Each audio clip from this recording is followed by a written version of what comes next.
expecting to see prioritized here in this draft? I think we're probably going to see Rhyme as a priority, either in ban or pick. My guess at this point is ban. And there it is. Well, you might just be right on that one, as Cloud9 takes that ban away. I promise that's what I was about to say. Just really lean into it, right? TSM getting rid of the Catherine, no surprise here. The most consistent B-side ban, but with Rhyme off the table, there are few picks left up for grabs. Kroll definitely strong in this meta. Joseph played Kroll quite a lot in previous years. Not something he's picked up too often recently, but definitely something they need to consider if TSM is going to pick it up, whether they take it or not. We're going with the old school Vox here. They're saying first pick is carry us, old school, please. Well, I mean, immediately, this screams to me the Fortress composition that we've seen Cloud9 run, where you run a Grace, you run a Vox, and then you run a Fortress, and you want to proc those mortal wounds. But even in that composition, you still want to pick up the Grace first, usually. So I'm not too surprised to see a Kroll here. If Vonsi's able to play it, it seems like he wants to a lot of the time. They're going to ban away Petal, which is obviously a great pick into it. And now they have an additional pick to supplement the Kroll with. I think, yeah, Vox can be okay against Kroll because you do have Sonic Zoom pretty consistently to drop weakness stacks sometimes. But at the same time, if Team SOLOMID picks an aggressive enough composition and they can continue in the fights to run in, Kroll should be fine. I'm really confused about this Grace ban right here because it means that that Lance was the other one that would fit the composition I was talking about before. It definitely seems like that's not the direction Cloud9 wants to go in anymore. But the Lance alongside a Kroll is going to be a huge pickup, and Cloud9, I mean, maybe look towards an Arden at this point. They're kind of limiting their own captain pool. It probably has more to do with the fact that they think Flash X can perform better on Grace than Lance. I mean, we've seen Flash perform well on this hero, but once again, Flash is not particularly known for mechanical playmaking support. He really likes to dive in on those Lyras, those Ardens, those people that can kind of help your allies succeed. Not to mention, Grace plus Kroll is really hard to deal with compared to Grace Lance plus Kroll, in my opinion. Having the Divine Intervention or two on a hero that already has that much sustain and durability is just not something I think Cloud9 wants to have to see. Yeah, I can't say I blame them, to be quite honest. I Love Joseph going to grab his Koshka, his signature hero, if you will, and we'll see how Cloud9 are going to finish out this composition, what captain they actually decide to go with in the end. Lyra still available here.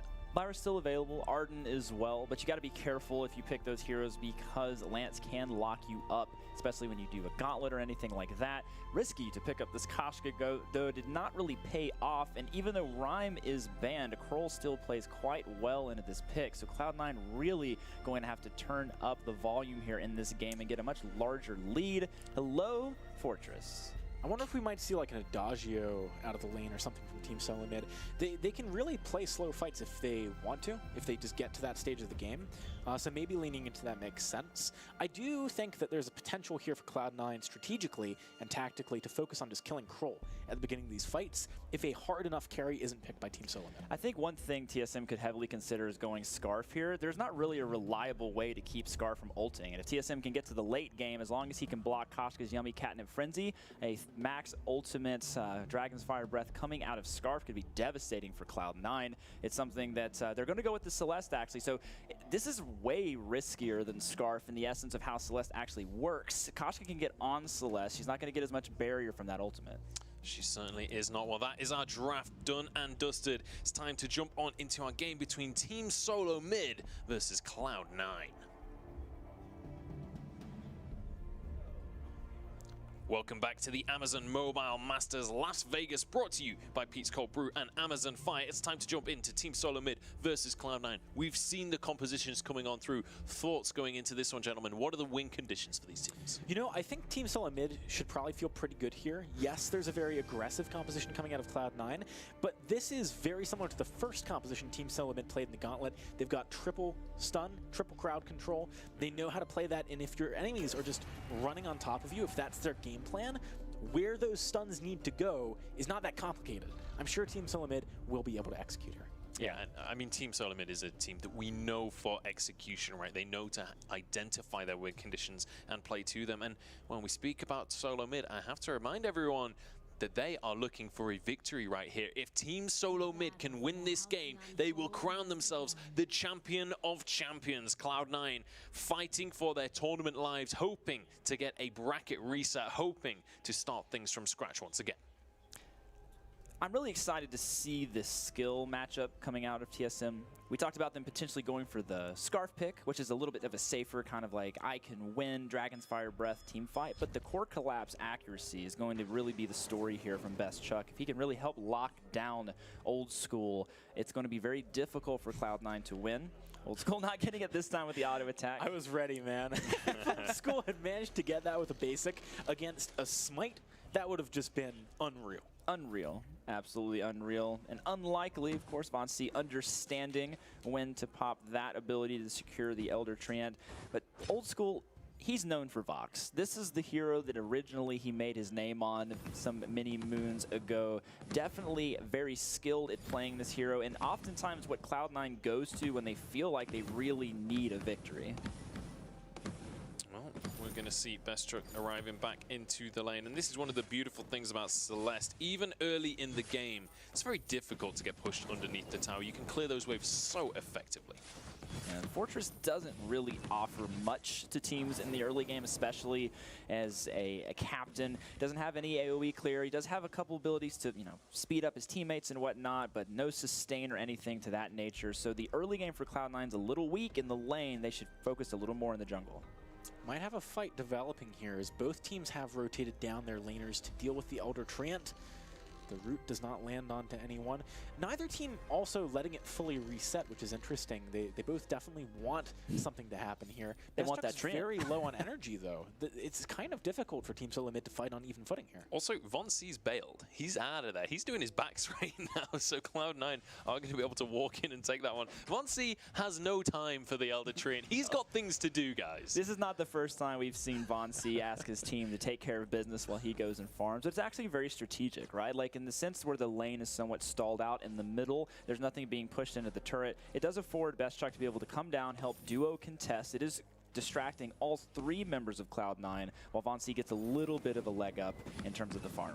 Also, there's the 1 in a million chance where he does just manage to steal away that train, and VainGlory's been farming, so even more advantages for the side of TSM in that situation. Here we go, though. Gabe engaging onto Best Chuck, but not enough damage quickly enough.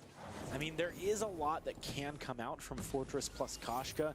You've got the pop of the bleed, % health damage, as well as just Koshka's burst. It can be crazy, but you do have to be able to follow effectively. And against a Lance, that can be kind of hard. Old School is way out of position. 1 or 2 more Helios here would do it. Best Chuck with the heat-seeking missile picks up first blood. Honestly, that's the worst way to die. A slow Celeste auto. You can see it coming. There's no way to dodge. No, he's not. VainGlory's in trouble here. Does need to scoot away. The ghostly pirate floats off into the distance as Joseph and Gabe just prancing through the enemy jungle. But not going to be able to grab a kill just yet. And in fact, Flash X even manages to grab the Treant. Well, actually, VainGlory picks it up here, so that's going to allow him to have the energy here to stay in this fight. Brilliant rotation from Best Chuck into the backs of the enemy team here. He's a ninja. He is a ninja. He snuck through. Actually, the scout trap on the side of Cloud9 is located inside of the wall here, not on the upper portion, so they don't even know their backs are gone yet. Surprise, surprise, not there. It was so close, too, because he actually did it during the time where the wave was on the left, Old School was on the right, and the Resonance that could have spotted him, like, very barely didn't. Really, really nice stuff from Best Chuck. And that is the kind of advantage that can really, begin to snowball a game. That's not insignificant at all. That's like 500 gold. I mean, you're being super proactive, too, because obviously you want Flash X and you want VainGlory to hopefully be able to defend their jungle. But instead of going back and contesting maybe a 50-50 or a team fight, he just goes for the sure thing. And I think that's a definite win for them, because I mean, when they force Vox back to base, Vox doesn't have priority to push the wave, and Old School doesn't really want to contest backs. Such a Best Chuck play to go for the sure thing. I feel like that's kind of his style. He's a very consistent player. I love watching Best Chuck in the lane. And that's the second time this game where TSM make a play where it's like, okay, we still have a 50-50 on this play, but in the meantime, someone else is grabbing something. So it's like they're just finding ways to contest Cloud9 without committing the same level of resources that Cloud9 has to. And honestly, this has been a 5-minute game with a single singular kill so far, but it's still been a very exciting game to watch regardless. It is worth noting the best Chuck is not actually even in farm with Old School regardless of that play, which is kind of surprising. Old School's been doing a very good job of controlling the lane itself, but that is what makes that play by best Chuck all the better. You know, he's finding opportunities to farm even though Old School is doing very well in the lane. Fonzie actually takes it. Old School, I can do what you do better. Against three as well. Against three people, just strolls in and grabs that hit. Yeah, something to also take note is that the actual CS is calculated by the gold you gain from the minion kills. So while the gold you get in lane is higher, the experience you get in jungle is higher. So you might trade a little bit of a farm differential between Chuck here and Old School, but likely a much higher amount of experience as well.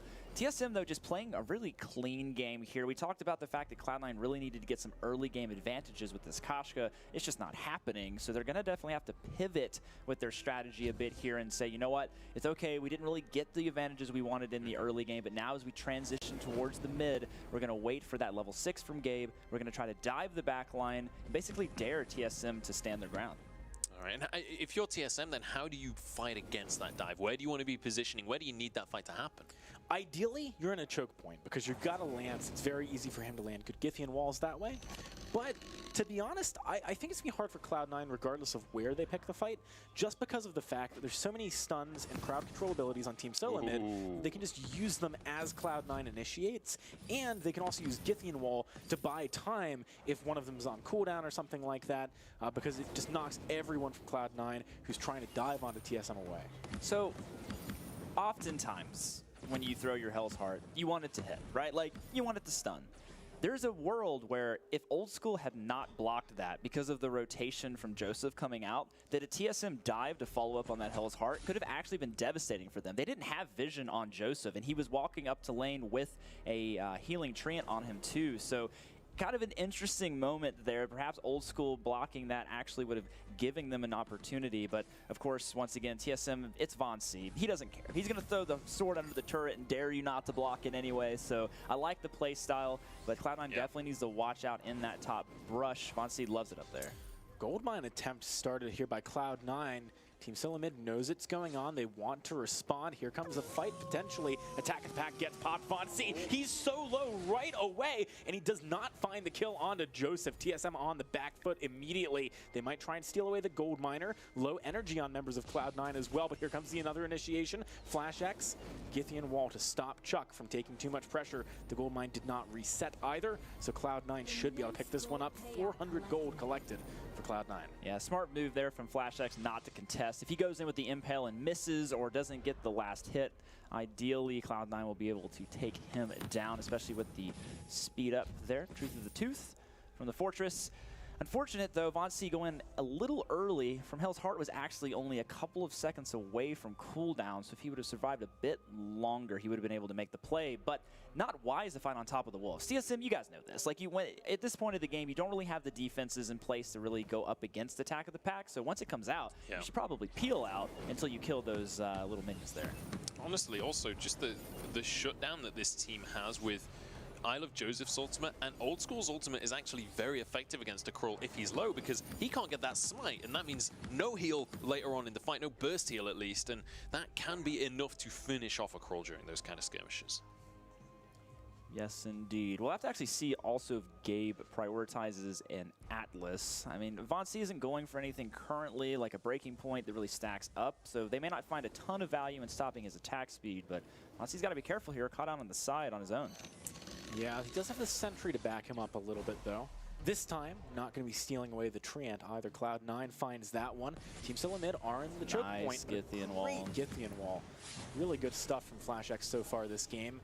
Best Chuck needs a couple more items here, I think, to really start to put the pain train down on Cloud9. The clockwork will be a big DPS increase once he picks that one up. Old School actually using his reflex to block the supernova damage just so he's a little bit healthier here in the lane. A nice and interesting way to utilize that active item. But yeah, we're kind of getting to a point now where the skill we talked about in the early game, Flash, watch out. Flash is in trouble here. He's going to be trying to get away with this one. Should be able to do so as well. VainGlory always hanging around these fights, always hanging around wherever Cloud9 is. He's in the shadows somewhere, but not really finding many opportunities to go in. Cloud9 doing a great job of just sticking as a unit right here. They are indeed. Team SOLOMID has always got kind of a position where they could collapse, potentially, if they wanted to. But so far, Cloud9 is not extending far enough that they feel like they need to. I really like the Aegis early here on VainGlory.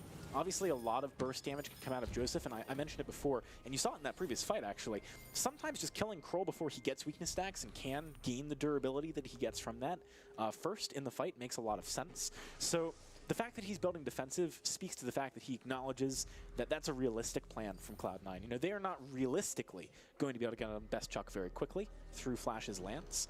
Also, the bleed proc from Gabe is, I believe, magic damage, crystal damage. It is. So having the Aegis to deal with that is huge. It does so much work in the early game when your health pool is as it is.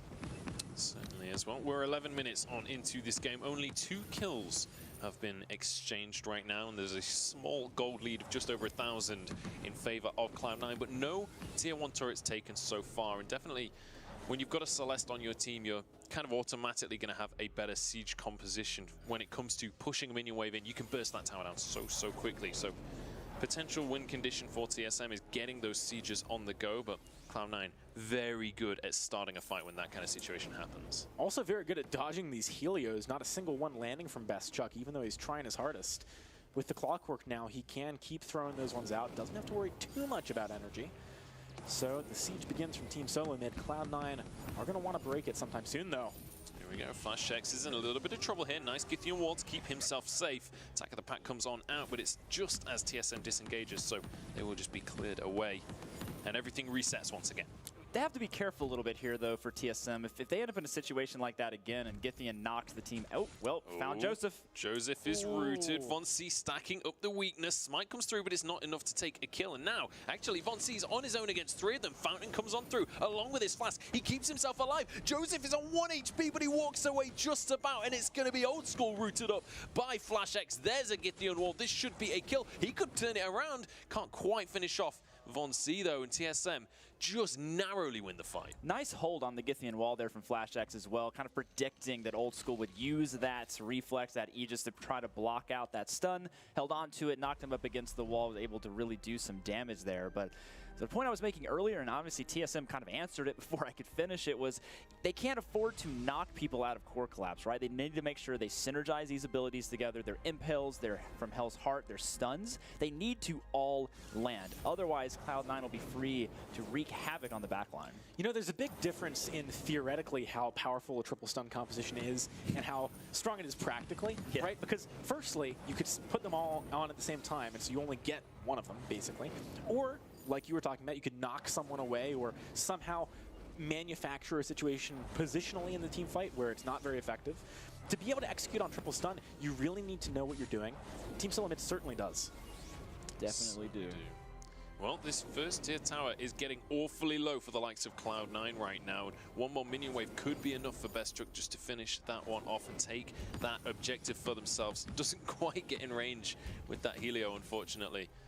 Very so close. He's so tentative about going for that one, and I think rightly so. You know, he's hit level 8 now. He does have the range on this Celeste, but he knows that if he oversteps just a smidgen, he will be punished by Cloud9. Yeah, I mean, Best Chuck can't die. Like, he is their siege tool. He is their most of their damage. Like, at this point, VainGlory is mostly just another frontline member doing some damage, reducing the damage of the enemy team. Of course, FlashX protecting him there, but they really want to get this turret. Arguably, Cloud9 doing a great job with this type of composition of holding off the siege. They don't have the greatest wave clear in terms of making sure they can keep it pushed, but they do a good job of clearing it out underneath their own turret. We're going to have another shot perhaps here from TSM. No, they're not going to push this time, just going to go back and buy. At this rate, Best Chuck will actually run out of energy somehow. So Team SOLOMID does have to be careful. 30 seconds until Kraken. Cloud9 trying to be efficient here, take down that gold mine right before it spawns. I don't think TSM can safely contest this unless that was to land, which doesn't quite do. Oh, not going to happen, FlashX. Valiant effort. Yeah, valiant effort, but not quite panning out. Yeah. We do have Kraken coming up very soon, though, so it's good that both of these teams went stocked up at the shop. Cloud9 currently with advantage on the jungle shop, which does give them flare advantage if TSM doesn't rotate down there. But for now, TSM is actually going to force them away with this push in the lane. Well, Bestchuck does have his broken myth now. He's hit that 4-item spike on Celeste, so he's going to start to really dish out the damage. Look at that root coming on through as well. Bestchuck kiting on back. Good damage coming out from TSM, but here comes Attack of the Pack. Here comes the burst coming out from Cloud9. Joseph trying to escape with his life, as is Old School. Has to dash away from this one. The fountain keeping everybody alive. Solar Storm is going to come on through. Nice little dodge from Old School. Gets behind the turret, but here comes VainGlory. He's not done with the fight just yet. Fountain keeping him alive, but only just. Old School trying to kite through this fight. Can he actually get a kill for himself? The answer's no. He gets shut down, and it's 3-1 to TSM. What a beautiful team fight, Jackson. I mean, that's just going in. We see the ability for Bestchuck to continue to push out those Helios with these 4 offensive items. Like, this is just insane. Like, they just can't answer to it because they're not actually diving. Like, Cloud9, you're running away. If anything, we learned in the last gauntlet that TSM loves for teams to run for them because they just killed them with Celeste the entire time. Not to mention, I feel like Cloud9 is not necessarily going for the right target. In that fight, they tried to make Bestchuck the target to begin with in their initiation. But we've seen that it's very difficult for them to get onto that target. I think they really do just need to kill VainGlory first and hope that Bestchuck doesn't land enough damage. Honestly, as well, one of the issues for Cloud9 that fight is Bestchuck, had literally just finished his broken myth and then immediately got to fight a long, drawn-out fight where he can stack that up and then finish somebody off. So he had a best-case scenario coming through. We do have Echo pickup now for Gabe Vizzle. That could be interesting in this next fight. Everything that happens from this point onwards carries that much more weight, though, with Kraken on the map. Team SOLOMID are the ones currently forcing the issue, trying to go here onto Old School. Old School has to dodge towards the damage as well to get away from the impale, but here comes Joseph. He wants to get onto the back line. Nice from Heart, just buying time for Chuck to reposition here. Solar Storm does some work. Not going to connect onto Old School, though. Flash X wants to keep the fight going. At this point, the Wolves have been dealt with, so it's not that easy for Cloud9. Good damage. Joseph isn't going to be able to get out of here, or rather is going to be able to get out of here. The only one for the side of Cloud9. Team SOLOMID annihilating them. In these fights, we see TSM engage. They kind of back off again, and then VainGlory will go for these re-engages alongside a Fountain that he barely survives each and every time he's walking away with a sliver of HP, but it's enough for them to take an advantage and then pull off objectives off the back of it. Look at how massive this push is going to be, too, because they are able to shop immediately off the back, as well as having the heal up. They're forcing their minions in. This is really scary territory for Cloud9. Team SOLOMID are close at this point to just becoming the champion of champions. They're very close at this point, but that's what makes the difference between the best, right? Like, these are players playing with the maximum and minimums of what they know they can do. VainGlory knows exactly to the edge where he can push this hero, and Bestchuck, his skill shots are just so on point this game. Look at this. The gold lead is still in favor of Cloud9 right now. Oh, fight could be kicking off, though. We're going to see VainGlory trying to escape from this one, just kiting back. The Attack of the Pack has been used, but it's going to be cleared up. And in the meantime, Kraken's just pushing. Yeah, this is tough for the side of Cloud9. They're trying to find windows of opportunity to engage onto TSM. Maybe the fact that they forced them back there means they can kill this prior to a second turret going down, but I doubt it. It's just so much damage from Bestchuck. In fact, they are going to pick up 2 here. Very clean push from Team SOLOMID off the back of their Kraken take. What brilliant Helio placements, by the way. He's not just dropping them on the turret to kill it, he's actually putting them just behind the turret, so every supernova actually hits Cloud9 as they're trying to defend it. Just those little tiny details really make the difference in being able to close out a game here and do so cleanly. Absolutely, we are going to have a pause coming on through. Should be able to resolve this very quickly for you guys. But Team SOLOMID in a commanding position. But once again, I want to bring up a point I mentioned just there, just before a fight almost broke out. Even after all of this, TSM looking amazing in these team fights, having a great job with this Celeste and being able to protect that. They are only 1,000 gold ahead of Cloud9 right now. And bear in mind how many turrets they still have remaining.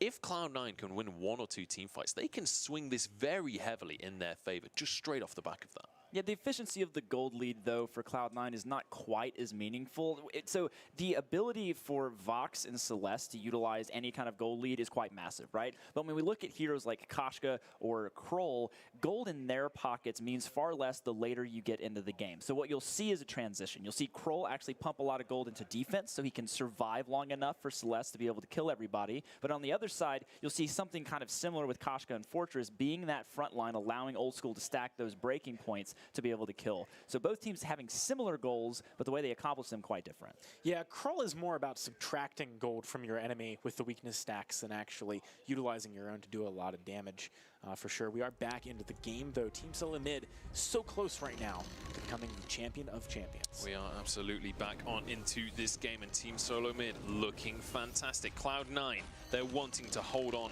to their hopes in this tournament. They're wanting to hold on to their dignity as well. This is their greatest rival in North America. Nobody wants to lose this matchup. This is such an important matchup just in terms of pride for these two teams. Team SOLOMID, so far, looking like they've got Cloud9's number. FlashX with a Void battery in tow. Looks like he's planning on going towards that Echo. Going to be a really important pickup for him. Of course, Gabe Vizzle has had his for quite some time. With these ward treads, we're most likely going to see Echo on Truth of the Tooth. That means we basically have 3 different speed boost gap closing mechanisms to get to the back line of TSM. If they use all of that together with Fortress's ultimate and they cannot kill Best Chuck in A, it's going to be really difficult for them to find any other way to take this game. Right now, Cloud9 forcing Team SOLOMID's hand a little bit with this positioning. At the same time, though, putting themselves out of vulnerability, very far away from the safety of their base. Certainly are. Old School jumping forward, actually going to be a wait for it on 2-3, dodges away from the roots. And that's just going to be Cloud9 managing to reposition over to their side. VainGlory with the cheeky recalls there. We've seen this out of him earlier on in the gauntlet as well. He's maybe getting a little bit impatient here, a little bit antsy. I think so. I mean, VainGlory doesn't like to wait around to make plays. Of course, Old School making the wise move up in the lane there of not going into that brush. So just throwing out that ultimate, seeing if he can start a fight here. But TSM still scaling up. Best Chuck NA is now complete his entire build. He's got tier 3 items at every slot and an infusion ticking. Everything that goes into his pocket now is just extra money. Is there any scenario where he actually sells like maybe the Aegis for more offense? Oh gosh, I don't know if that would be wise. But there is a scenario where it could happen. I definitely think he wants to make sure he can block the ultimate. Here we go, boots on back. It's going to be Gabe Vizzle trying to jump onto the back line. He's deleted, though. No chance to fight back on this one. Best Chuck just about surviving. Does go down in the end, but it is a triple kill for VainGlory. A huge fight for TSM and potentially a game-ending push. Yeah, this could be a massive push for Team SOLOMID. No, they don't have Kraken, but at the same time, 30 seconds is a lot to work with. They have ace buff minions. I'm guessing probably 1 turret here. Then Lance, who's already started off the Kraken, will be joined by VainGlory, and maybe they'll go for that. We'll have to see. VainGlory trying to make a Best Chuck in a 200 IQ play here, looking for both turrets. So this is actually not very ideal for TSM to have lost Celeste. They don't have objective killing power with Kroll and Lance, right? So they're not going to be able to take Kraken. They're not going to be able to take turrets. So this is mostly for them just a team fight win. But without Celeste there, that's not. VainGlory isn't built to do damage really. He's built to just survive and be annoying on the front line. So yes, a big team fight win, but unfortunately no major objectives gained off of it. That fight was rough as well for Cloud9 because they did fight in a choke point, and that's the exact place you don't want to make that fight happen, right? You know, Lance is going to be able to do a lot of work in that situation. Core collapse is practically the width of that corridor. There's so many ways Team SOLOMID can lock you down. Shiver Still just picked up by VainGlory. This is going to be superbly annoying if Cloud9 has not noticed it. This item will allow VainGlory to slow the opponents with every auto attack that he applies. So a very unique item. We haven't seen it too many times, especially in the gauntlet scenario, but something very powerful on this Kroll pick. Honestly, I feel like Kroll is the one time that you do see the Shiver Still coming on through. He's one of the very few heroes that you see that, as, or at least in competitive play, that's kind of the only hero we see it on. But I'm obviously willing to be proven wrong by the pros. If you want to show me someone else that works with it, love to see that. But Team SOLOMID now looking for another Crystal Sentry. They're pretty much just looking for any advantage they can find right now. with the flank. You see Team SOLOMID, they got to back up here. Best Chuck is taking a decent amount of damage. He nearly goes down. He does, in fact, trade for Joseph. Old School, sorry, is going to be the one to go down. Joseph doesn't have a ton of damage with weakness stacks. This is the fight TSM likely can win. They got to keep the pressure on. That's going to be the route onto Gabe Vizzle. VainGlory wants him. He's moving in. Nice Great get the in. wall. Oh, the Hector double wow. get the end. That is huge. If it wasn't for a smart split up right at the last second there by Cloud9, Joseph probably going down as well. Team SOLOMID pick up another huge fight. This time, can they get the Kraken, though? There is a reason FlashX is such a storied and respected player, and plays like that are exactly that reason. Superb echo coming out from FlashX, nets them the fight, nets them another kill, and potentially nets them the Kraken. This is a very slow Kraken capture, though. Joseph could possibly go out and contest this if he was feeling like it. At the moment, trying to probably figure out, work with his team strategically. How can I do this? How far is Kraken going to be down? Best Chuck obviously on his way out. No boot active for VainGlory, though, so he doesn't have a way to stick to anyone too well without Flash actually going on them. But as we saw, Echo is available for Flash. They do have a lot of lockdown. Yeah, with Best Chuck now reinforcing, the damage is definitely there for TSM to take the Kraken down safely. Cloud9, this is their final opportunity to defend. Now, I want to quickly talk about these team fights just before this final one is likely going to happen, because Cloud9 seem to have figured out how the TSM composition works. Even though they haven't won these fights, they've started to get onto Best Chuck. They've started to blow him up before the fight really happens properly. Is that enough for them to take this fight? Can they pull themselves back in?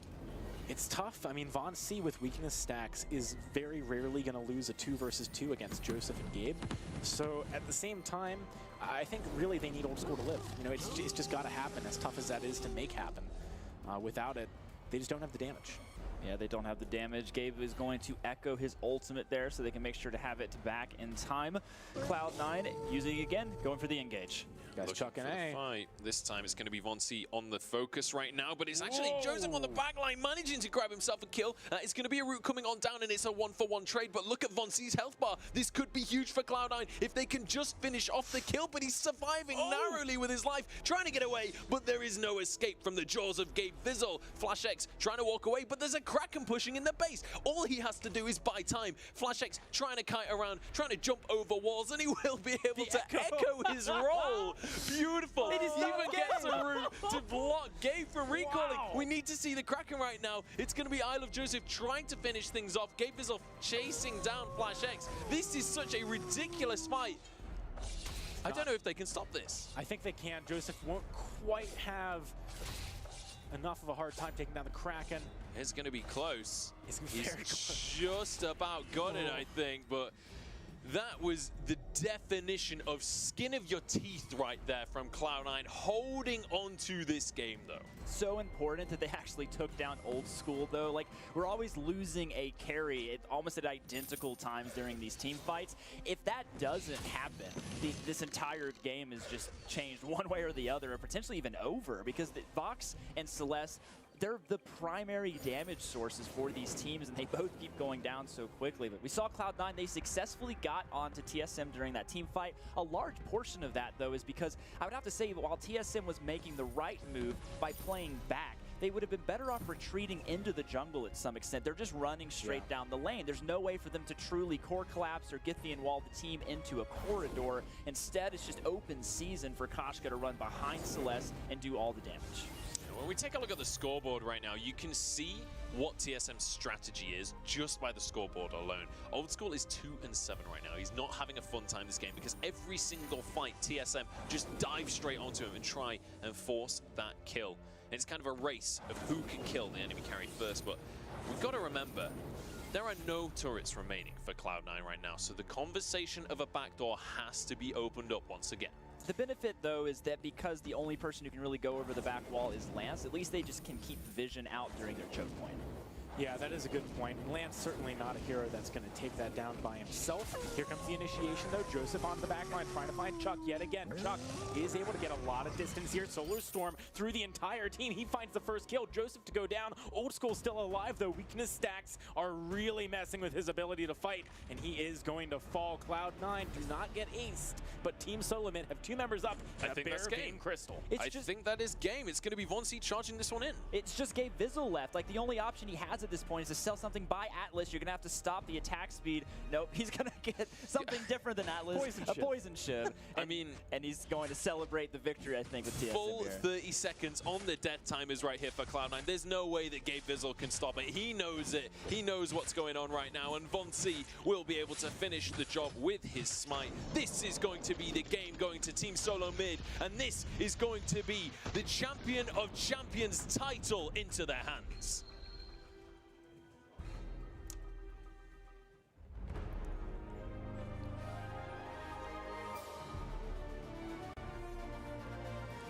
There we have it, Team SOLOMID, your Champion of Champions, going over, shaking the hands of Cloud9. They can be over the moon with their victory. Exceptional play across the course of this weekend, truly deserving of that title.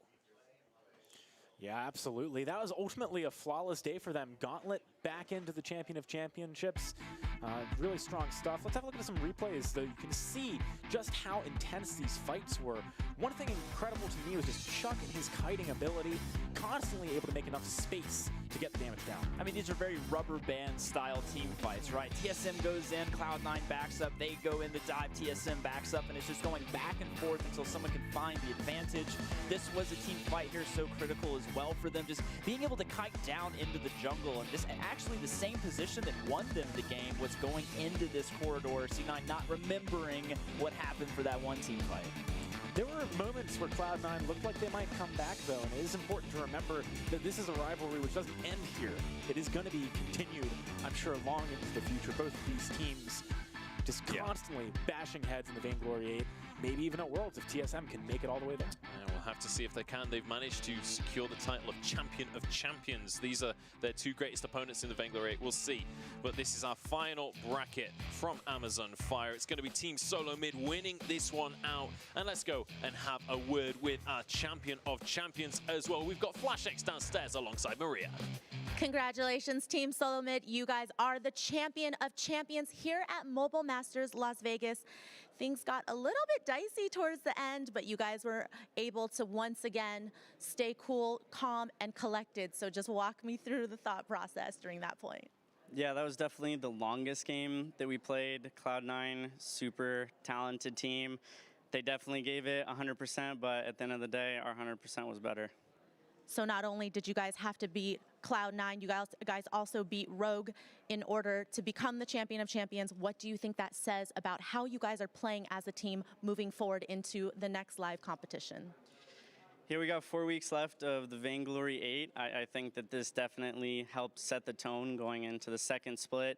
There's a lot on the line for a lot of very talented teams, but I think we're going to do really well. All right, well, you guys certainly